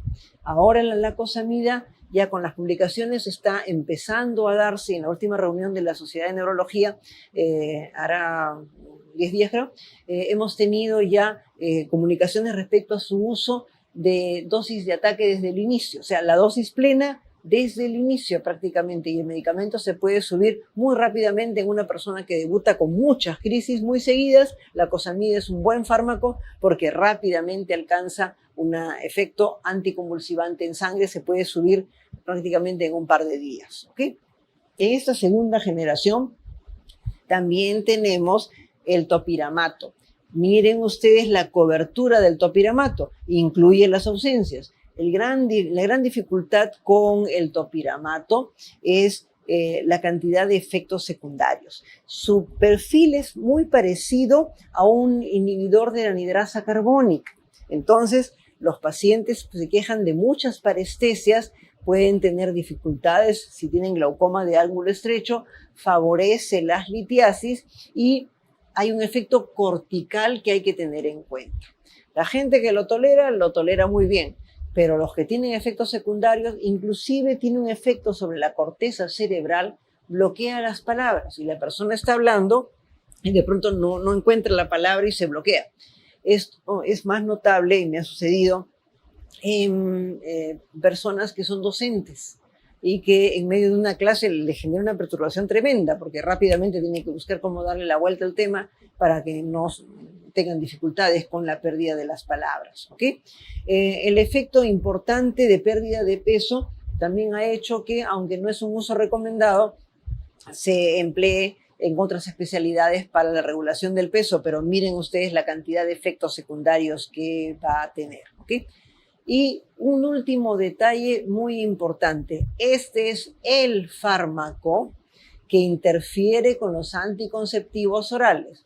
El fármaco que interfiere con los anticonceptivos orales, menos del 50%. Los baja, pero así tremendamente. Los otros fármacos pueden disminuir un poco, pero este es el fármaco que la persona tiene que tomar otras medidas, métodos de barrera, cualquier otra cosa para evitar una gestación en este momento por los riesgos con estos medicamentos que sí son teratogénicos. ¿Okay?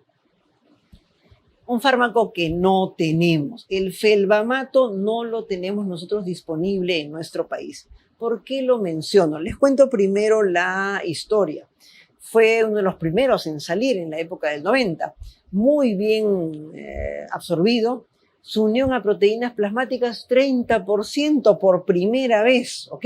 Su vida media prolongada, por primera vez un fármaco que podíamos dar 1 o 2 veces al día con tranquilidad. Salió a la venta, en venta libre, y en los meses que siguieron, cerca de 16 personas perdieron la vida con hepatitis tóxica fulminante y anemia aplásica fulminante, graves, ¿ok?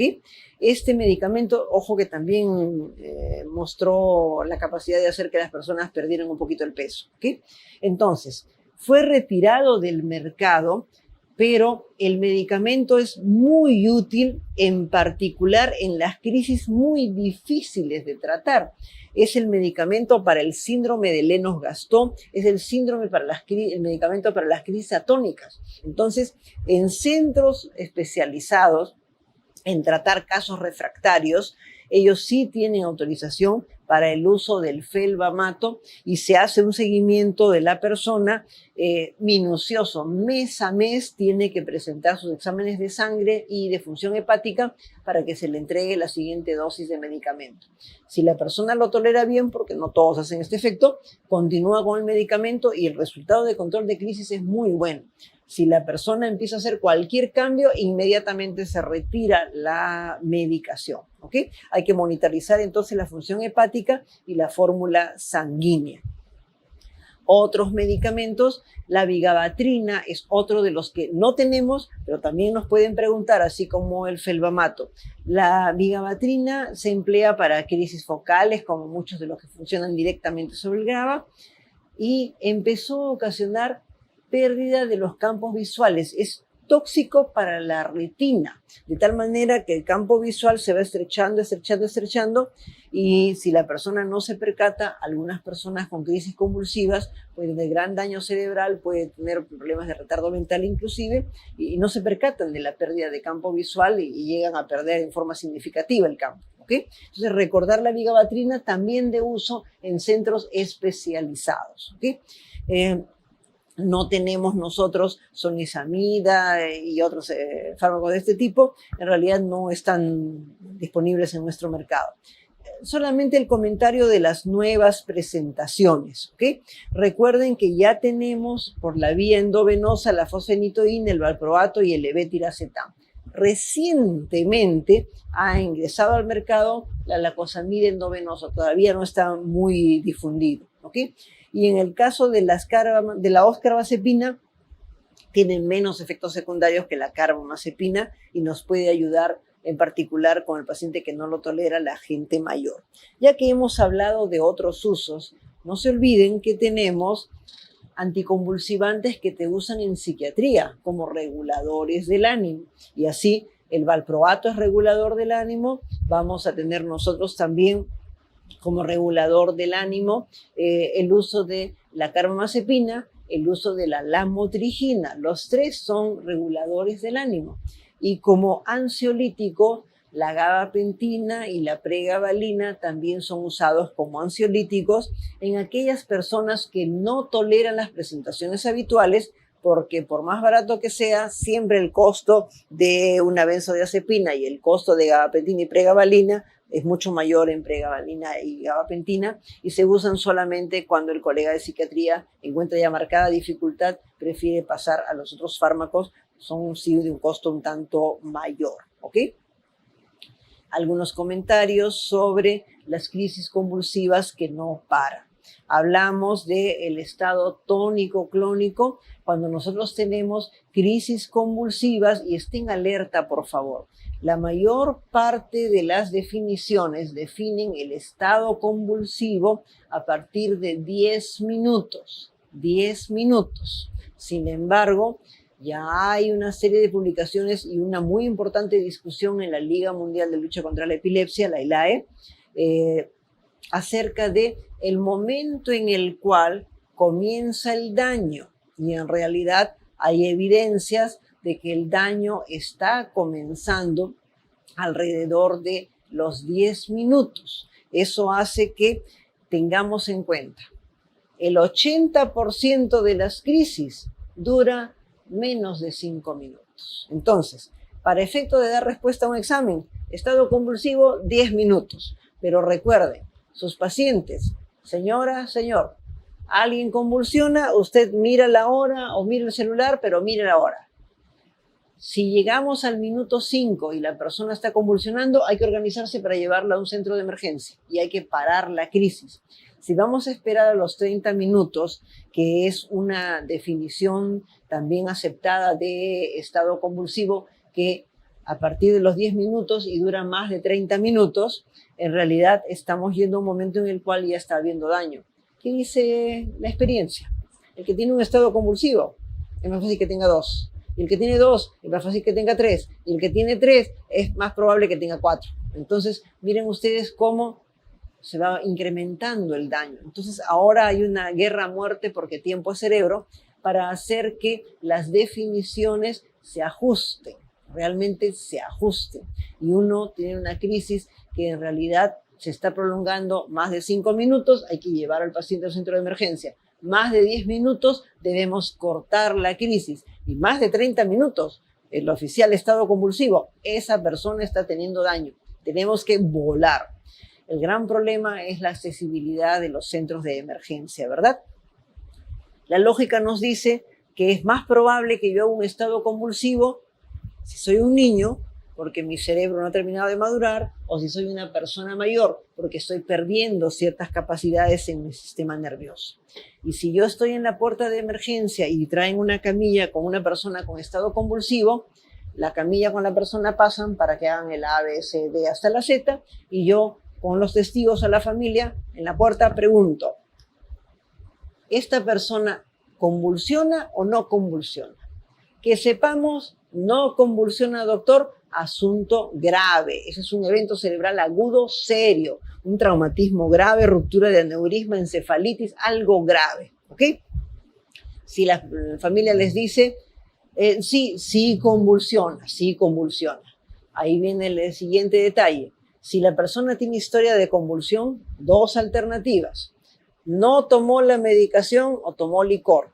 Las 2 causas principales de estado convulsivo en una persona que convulsiona es que haya suspendido la medicación o la haya tomado inadecuadamente o haya tomado licor. El licor es convulsivante, ¿ok?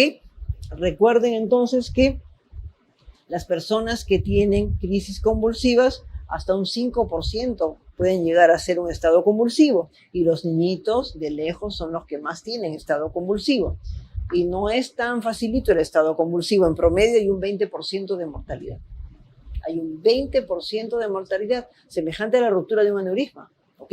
Y miren el rango, ¿no? Desde países en los cuales hay un 2% porque rápidamente se llega a algún sitio, hasta países en los cuales es tan difícil acceder al sistema y hay 50%. Nosotros estamos en alrededor del 20% de mortalidad, ¿ok? El estado convulsivo va a tener una etapa premonitoria, donde hay un incremento gradual, un incremento progresivo de la crisis, una etapa donde todavía está compensado. Y lo vamos a saber en esa etapa compensada porque nosotros vamos a encontrar al paciente en estado convulsivo que mantiene buena presión arterial. Mientras mantenga buena presión arterial, todo su sistema, todo su organismo funciona. Hay una gran descarga metabólica, hay un aumento del flujo, libera bastante glucosa para protegerse, ya empieza a acumularse el ácido láctico, el corazón responde con un aumento del gasto cardíaco y el sistema vegetativo también descarga. Todavía está compensado, todo se activa y tenemos buena presión arterial. Pero puede pasar que la persona llegue ya descompensada. Las crisis continúan, pero se pierde la capacidad de regular. Y en ese caso, la persona llega en hipotensión. El paciente que les llega convulsionando en hipotensión, más grave la situación, está descompensado. Y un paciente descompensado termina con la descarga, superdescarga eléctrica, arritmia cardíaca, con los problemas vasculares, isquemia cerebral, con la gran descarga de neurotransmisores y electrolitos en el cerebro, edema y las repercusiones periféricas en riñón y músculo por efecto de la actividad muscular descontrolada. ¿Ok? Es muy importante reconocer la etapa premonitoria porque el paciente lo traen a emergencia y nos dice la familia, mire, hoy día ya ha tenido 4 crisis y la vez pasada fue así y luego entró en estado convulsivo. Entonces, en esta etapa hay un incremento en la frecuencia de crisis que si lo detuviéramos evita el estatus. Entonces, esto ya es propio de cada paciente, hay que conversar con él para aclarar la situación. Y si esto se puede determinar y hay experiencia con etapas premonitorias en ese paciente, algunas indicaciones para la casa, de tal manera que la familia apenas note el incremento puede actuar con alguna administración oral de algún tipo de benzodiazepina o por otras vías, pero que sea disponible en casa. Y luego en emergencia, cuando no va a llegar convulsionando, pero está incrementando las crisis, no mandarlo a consulta externa porque va a terminar en estatus convulsivo en la siguiente guardia, y emplear la indicación de fármacos complementarios, ya sea que nosotros podamos emplear los mismos fármacos por vía oral o por vía intramuscular para que se vaya liberando lentamente mientras el paciente accede a una consulta que le refuerce el tratamiento para frenar el proceso. Y si las crisis son muy seguidas, entonces preferible es hospitalizar al paciente para que ya en hospitalización puedan manejar estas crisis que están ya muy seguidas y presagian un estado convulsivo. Cuando la persona ya está en estado convulsivo, tenemos nosotros que tomar todas las medidas del caso. Mientras nosotros estamos interrogando, nuestro equipo está haciendo la monitorización. Si se pudiera, si nuestro monitor tiene entrada para electroencefalografía, un par de electrodos en la parte temporal nos ayudan. Ver el cuadro vascular y el gran riesgo de hipotensión. Hay que cuidar la hipotensión porque es mal asunto, ¿ok? Evidentemente, la permeabilidad de la vía, la oxigenación, tener una forma de acceso. Y en ese momento estamos poniendo por un lado y por otro lado rápidamente retiramos una muestra de sangre para asegurarnos de algunas cosas, la glucosa, la tiamina, que pueden ocasionarnos realmente crisis convulsivas y no es verdaderamente una epilepsia. La muestra de sangre nos permite ver todo el componente metabólico y corregir cualquiera de las cosas que estuviera sucediendo, faltando o sucediendo, ¿ok? Recuerden entonces, nunca ha convulsionado, grave. Ha convulsionado antes, no tomó o tomó un exceso de alcohol, ¿ok? No tomó medicación o tomó un exceso de alcohol, ¿ok? Cuando tenemos el estado convulsivo, y aquí sí enfrentamos un problema desde el punto de vista práctico, porque las decisiones son múltiples, ¿de acuerdo? Múltiples. Vamos a tener nosotros los primeros 5 minutos mientras el paciente llega es estabilizarlo e intentar aproximarnos al diagnóstico y proceder a aplicar una benzodiazepina. Podemos emplear En nuestro medio es más frecuente el diazepam, en el extranjero es el lorazepam. La utilidad de una benzodiazepina es que cruza rápido al torrente sanguíneo, cruza rápido la barrera hematoencefálica e impregna rápido las neuronas y en unos 5 o 10 minutos está controlando la crisis. Pero el medicamento dura poco tiempo, media hora, 45 minutos, no dura más.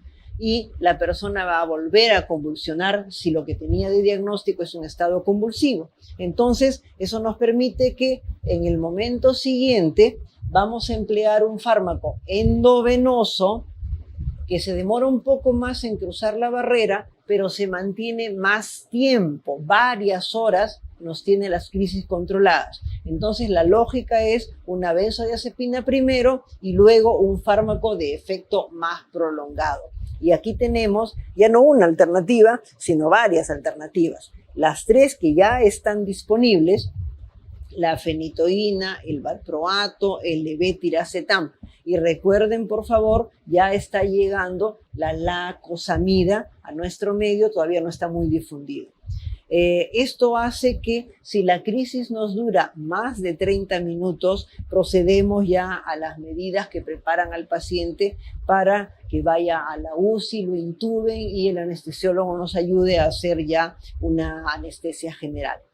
Se dan cuenta que aquí hablamos de 30 minutos, como si el paciente camina por delante de la emergencia y ahí comienza a convulsionar y podemos contar los tiempos bien bonitos, ¿cierto? Pero en realidad, cuando el paciente ya llega en nuestro medio, generalmente con más de 30 minutos de crisis convulsiva. Por eso tenemos que ajustar esos tiempos lo más que se pueda, rápidamente actuar porque el cerebro se está dañando. Recordemos que tiempo es cerebro y es muy importante que tengamos esta consideración. El estado convulsivo, entonces, primero, interrogar por el tiempo. Segundo, el antecedente convulsiona o no convulsiona. Tercero, estabilizarlo y ponerle algo rápido. Cuarto, ponerle algo que dure un tanto más. Y 5, si hay alguna dificultad para controlar la crisis, proceder a la anestesia del paciente para disminuir el riesgo de daño que más que seguro ya se debe estar instalando en este paciente. En términos generales, algunos detalles sobre el estado convulsivo. Miren ustedes el estado convulsivo generalizado, común y corriente, el que más vemos. Les mencionaba una mortalidad que puede llegar al 20%, es como la ruptura del aneurisma. Entonces, esto es de alto riesgo, la familia debe saberlo. Y en realidad muchas veces depende de la causa por detrás, A más daño cerebral en el paciente, más riesgo de estado convulsivo. Y a más duración de estado convulsivo, más riesgo de mayor daño cerebral. Entonces, si ya tenía daño y por eso convulsiona, y hace un estado, empeora el daño, ¿ok? Estamos yendo de mal en peor. Nos puede pasar que la familia nos diga, mi familiar ha convulsionado toda la noche, doctor, no había cómo traerlo. Ahora en la mañana ya dejó de convulsionar, pero no despierta. Y lo hemos traído porque no despierta. No despierta es peor. Quiere decir que el cerebro sigue descargando, el cuerpo ya ni siquiera puede hacer las crisis convulsivas. Entonces recuerde que el estado no convulsivo sigue a las crisis prolongadas y se define como no recuperar la conciencia, colegas. Por eso es muy importante, si es que podemos acceder al registro electroencefalográfico, nos habla de descargas que continúan. El cerebro sigue convulsionando, el cuerpo ya se laxo, ¿ok? Eso es más grave y el riesgo de daño es mucho mayor. Es una emergencia mucho más emergente, evidentemente, ¿ok? Algunas veces la persona está entre dos aguas, entre el estado convulsivante y el estado no convulsivante, y hay una etapa en la cual lo traen inconsciente y cuando yo me acerco, lo examino con cuidado, le veo bien los músculos, veo algunos movimientos musculares en diferentes lados, quiere decir que algo de descarga se está haciendo evidente, pero no toda. Ese es estado convulsivo, no convulsivo, sutil, ¿ok? Recuerden que son muy pequeñas sacudidas musculares para los efectos prácticos. Cuando nosotros hablamos de estado convulsivo, incluye estos tres. Estos tres, colegas, están incluidos. Y es muy importante recordarlo para reaccionar. Los estados focales, ya sea manifestaciones focales sencillas, la corteza de la mano tiene una lesión y mi mano no para de sacudirse, o la corteza de la mano en el lado sensitivo, tengo parestesias y yo digo, no paran estos hormigueos, siguen por acá, siguen los hormigueos. Esos estados convulsivos que no paran, focales, tienen en realidad muy poca morbilidad, a diferencia del estado convulsivo generalizado que tiene una mortalidad y daño y cosas por el estilo.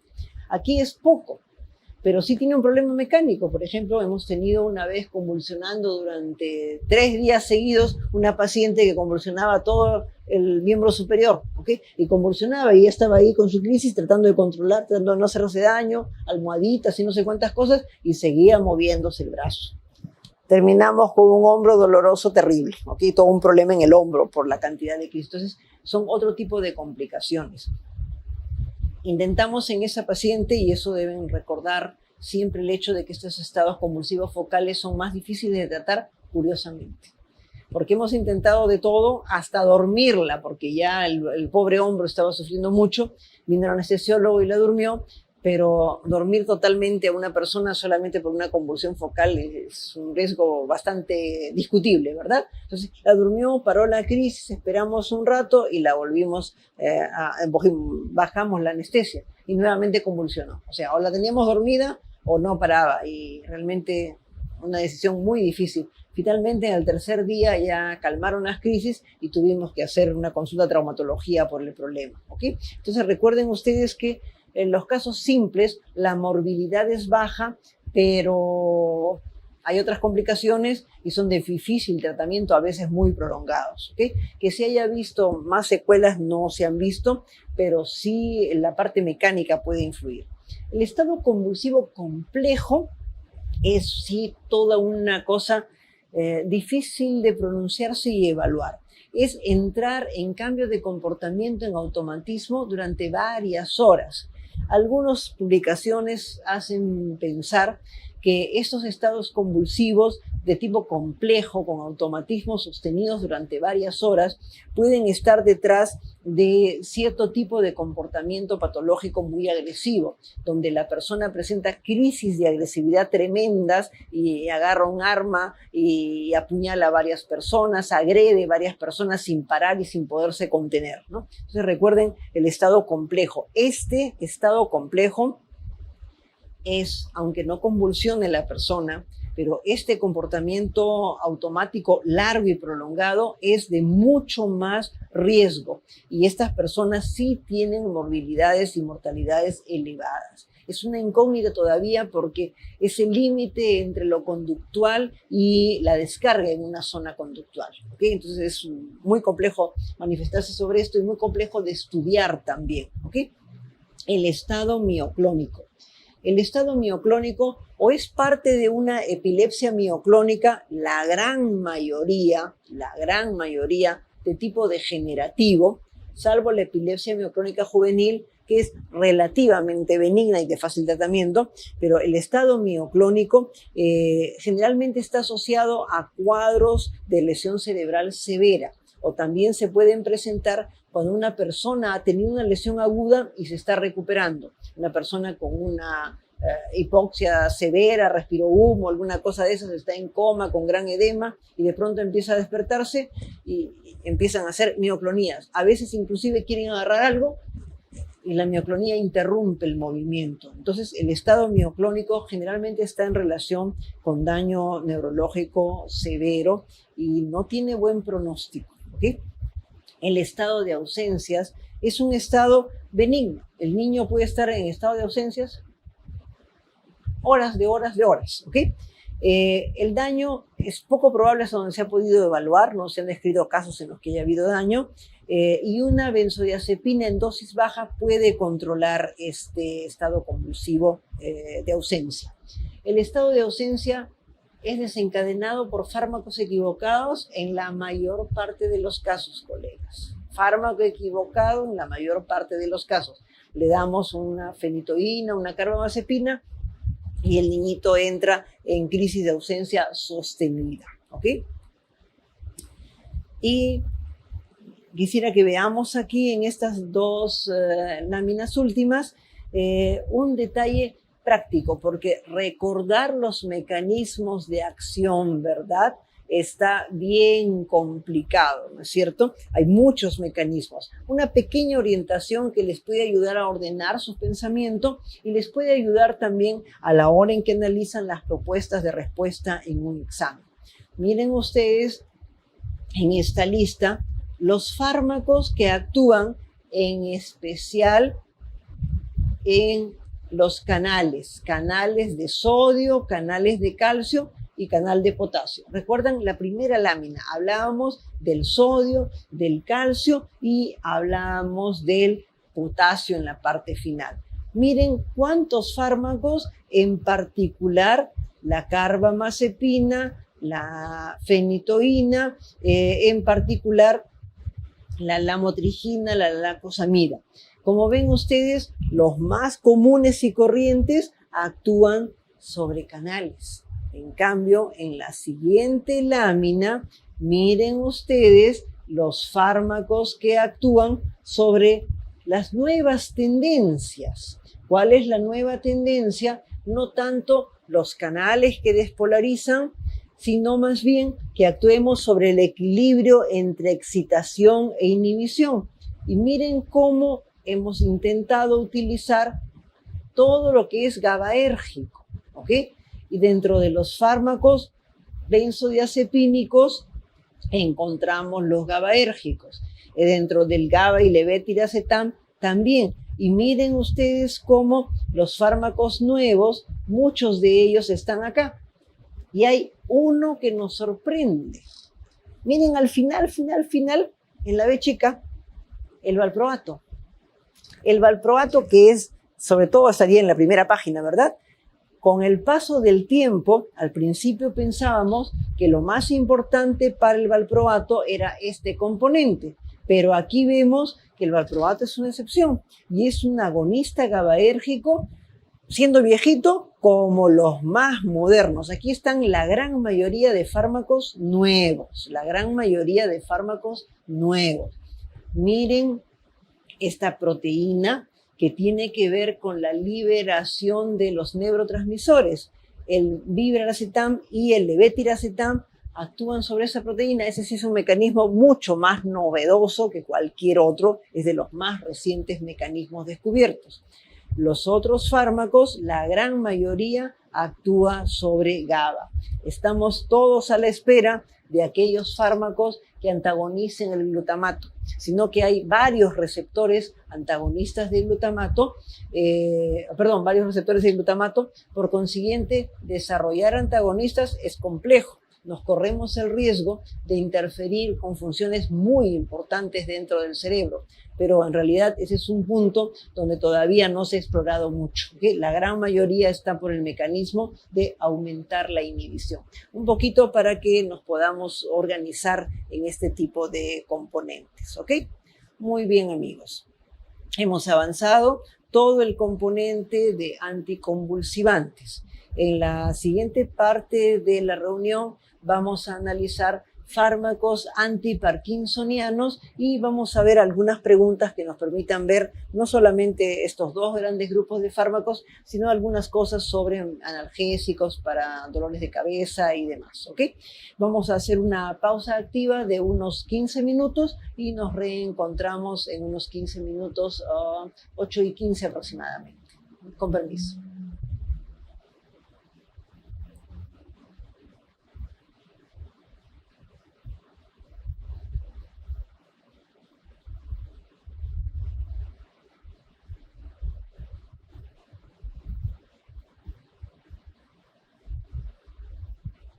Esperamos que nuestro apoyo técnico inicie la pausa.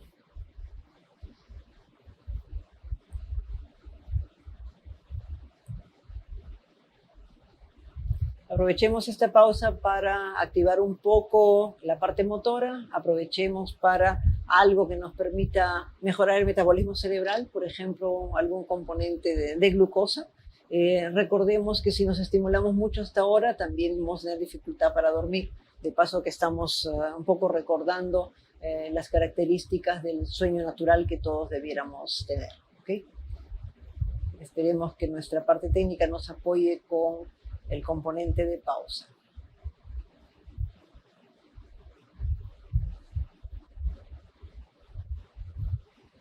Mientras esperamos, les sugiero también revisar efectos secundarios. ¿Okay? Tratemos de ver los efectos secundarios dentro de lo que es global.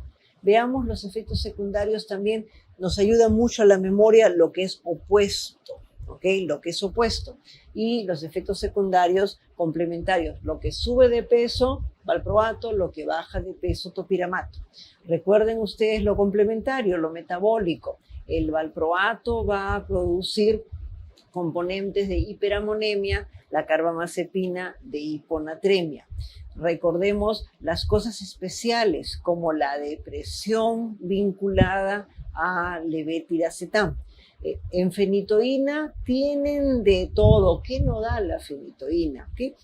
Inclusive dentro de las cosas raras da ataxia cerebelosa, nos da componentes bastante importantes desde el punto de vista de interferencia con la vitamina B12. Tal vez recordar, la idea es que el anticonvulsivante se tome, lo mismo que los medicamentos con el Parkinson, con la barriga vacía, ¿verdad? Antes del alimento para que se absorba completamente. Hay dos excepciones que tienen que recordar. Las dos excepciones es el uso del valproato, es gastrolesivo, y el uso también de la etosuximida es gastrolesiva. Los dos son gastrolesivos. Por consiguiente, el valproato se toma postprandial y la etosuximida también se toma postprandial. Son los dos únicos postprandiales que tenemos que recordar. El resto, lo ideal es tomarlo con estómago lleno, es decir, postprandiales, ¿okay? Postprandiales. Y prefieran siempre todo lo que se pueda tomar 2 veces al día para facilitar el cumplimiento. Todo el mundo olvida la dosis de mediodía. Todo el mundo olvida la dosis de mediodía. ¿Okay? Muy bien, veamos si nuestra pausa activa está activa.